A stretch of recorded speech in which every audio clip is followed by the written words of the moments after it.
Hello दोस्तों, नमस्ते प्रणाम। हम किरण शर्मा, हम मंजू शर्मा अपना चैनल पर स्वागत करै छी। नमस्ते प्रणाम जते दाई माय दीदी भाईजी चाची बहन छी सब गोटे प्रणाम करै छी। सब गोटे ने प्यार आशीर्वाद देते रहियो आ प्यार बरसबैत रहियो। हमरा सबके नहीं भूलियो तो हम सब झुल जेबे। बहुत प्यारा सब भोले बाबा के नचारी लगायल छै, सब जरूर सुनबे, जरूर कमेंट करबी। बहुत प्यारा सा भोले बाबा के नचारी गीत है, सब जरूर सुनाओ और जरूर शेयर करब हमरा सबके।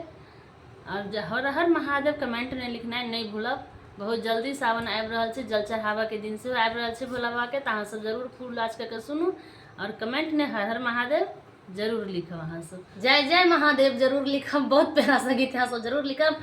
आ विपत के घड़ी में भगवान साथ दे छै कि नहीं दे छै से देखियो। बहुत प्यारा सा गीत है। भोले बाबा